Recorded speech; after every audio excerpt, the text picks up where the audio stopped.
یہ سوال ہے جی کہ ایک جگہ آپ نے یہ بیان کیا ہے کہ اگر آپ کی ماہوار آمدن 48,000 روپے سے زیادہ ہو تو زکوٰۃ واجب ہوگی۔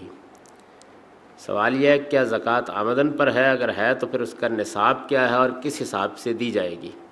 دیکھیے، زکوٰۃ مال پر ہے، زکوٰۃ مواشی پر ہے، آپ کی بھیڑ بکریاں ہیں، اور زکوٰۃ پیداوار پر ہے۔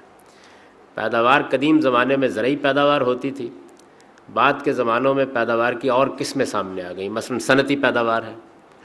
تو میرے نزدیک جو نئی صورتیں آئیں گی ان میں سے ان تین کے ساتھ الحاق کیا جائے گا۔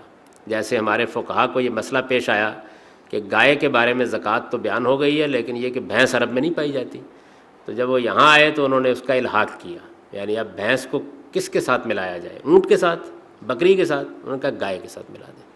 تو اسی طریقے سے پیداوار کی جو نئی صورتیں ہیں ان کے بارے میں میرا اجتہاد یہ ہے کہ ان کو پیداوار یا مزروعات یا زرعی پیداوار کے ساتھ ملا دینا چاہیے، اور ان پر وہی اصول لاگو کرنا چاہیے جو زرعی پیداوار کی زکوٰۃ کے بارے میں بیان ہوا ہے، اور وہ یہ ہے کہ اگر محنت اور سرمایہ دونوں کے ملنے سے پیداوار ہوگی تو پھر 5%، اگر ان میں سے کسی ایک سے ہوگی تو 10%۔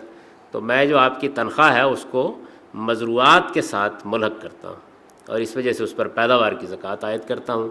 تو آمدن پر تو نہیں، پیداوار پر ہوتی ہے، تو اس وجہ سے میرے نزدیک اس میں زرعی پیداوار کی زکوٰۃ عائد ہونی چاہیے۔ باقی رہ گئی یہ بات کہ اس کا نصاب کیا ہوگا، تو نصاب حکومت مقرر کرے گی، یعنی چونکہ یہ اسٹیٹ کا معاملہ ہے، موجودہ زمانے میں حکومت نے جو نصاب مقرر کیا ہوا ہے انکم ٹیکس کے معاملے میں، میرے نزدیک اس نصاب کو مان لینا چاہیے جب تک کہ کوئی حکومت واقعی اسلامی طریقے کے مطابق نصاب کا اظہار نہیں کر دیتی۔ اس وقت غالباً 1 لاکھ روپیہ کر دیا گیا ہے، اب 48,000 نہیں ہے، آپ اس کے لحاظ سے زکوٰۃ دے سکتے ہیں۔